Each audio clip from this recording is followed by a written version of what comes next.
अस्सलाम वालेकुम, सुमी के चैनल पे आप सबका वेलकम है। और आज हम ये कुछ समथिंग न्यू बनाने वाले हैं। मैंने ये ब्रेड बनाया था, मुझे बहुत अच्छा लगा, तो मैंने कहा इतनी आसान रेसिपी मैं क्यों ना आप लोग के साथ शेयर करूं। तो वाक़तन ये आसान रेसिपी भी है और बहुत मज़ेदार भी है। तो चलिए शुरू करते हैं। सबसे पहले हमने लिया है मैदा। मैदे में मैंने डाले हैं क्यूब कटे हुए छोटे छोटे प्याज। उसमें मैंने डाली है शिमला मिर्च कटी हुई, हरा धनिया डाला है और पार्सले डाली है। और ये है कि अगर आपके पास शिमला मिर्च तीनों कलर की हो तो तीनों कलर की डालो तो और ज़्यादा कलरफुल होता है। तो मेरे पास सिर्फ येलो नहीं थी, बाकी जो थी वो सारी थी।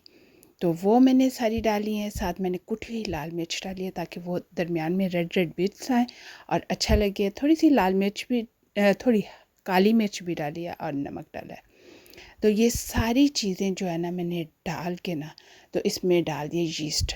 और आप ड्राई यीस्ट को पानी में भिगो के रख दो तो भी डाल सकते हो, या दूध में भिगो के रख दो तो भी डाल सकते हो, और डायरेक्ट भी डाल सकते हो। डायरेक्ट डालोगे तो थोड़ा ज़्यादा टाइम लगेगा। तो अगर पहले थोड़ी देर किसी चीज़ में भिगो के रख देते हो तो वो जल्दी हो जाएगी। तो हमने यीस्ट डाली है, उसने हमारे जो आटे को अच्छी तरह फैला देना है। तो हमने अच्छी तरह आटा गूंद लिया है और गूंद के तो ये एक बॉक्स लिया मैंने, उसके अंदर मैंने डाल दिया। डाल के ढक्कन दे के 2 घंटे के लिए मैं इसको छोड़ दूँगी।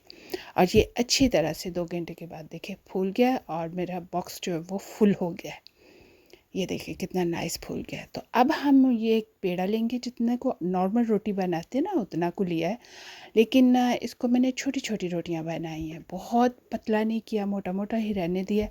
तो इस तरह से देखें मेरे एक तवे पे 4 जो है ना इस तरह की जो है ना ब्रेड आ जाएंगे। तो इस तरह से आपने अलग से 4 बना लेने हैं। जितने दिल करे बनाए, आपके अपने तवे के हिसाब से आपने बनाना है।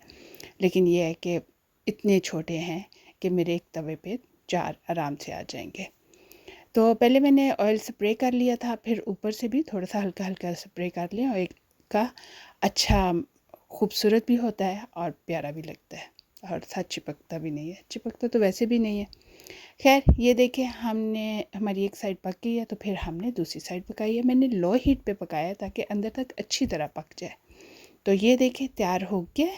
तो अब हम इन सबको ना उतार लेंगे। उतार के थोड़ा सा ठंडा करेंगे, बहुत ज़्यादा ज़रूरत नहीं है, थोड़ा सा कि हाथ में इजीली पकड़ा जाए। तो आप उतना ठंडा करें और दरमियान में इस तरह कट करें। तो ये देखिए कितना खूबसूरत अंदर से ज़बरदस्त सा वो तैयार हो गया।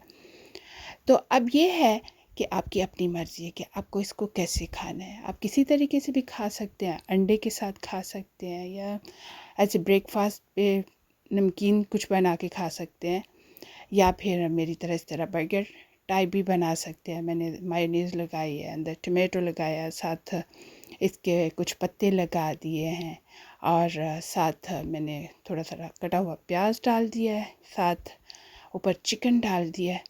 तो इसको किसी तरीके से भी आप बना के अपनी मर्ज़ी से खा सकते हो। अगर आपने चिकन नहीं डालना, वेजिटेरियन खाना है, तो उस हिसाब से डाल लो। अगर आपको एग वगैरह डालना है तो वो भी डाल सकते हो। मीनिंग के आप किसी भी तरीके से इसे बहुत अच्छे तरीके से खा सकते हो। तो ये बहुत ही मज़ेदार और फटाफट से बन जाने वाला है। आप एक बार ट्राई ज़रूर करना, बहुत ही मज़े का है। तो चलें अब आप भी बनाएं और मुझे ज़रूर बताएं कि आपको ये रेसिपी कैसी लगी है। चैनल को लाइक सब्सक्राइब शेयर ज़रूर कीजिएगा। मिलेंगे न्यू रेसिपी के साथ। अल्लाह हाफिज़।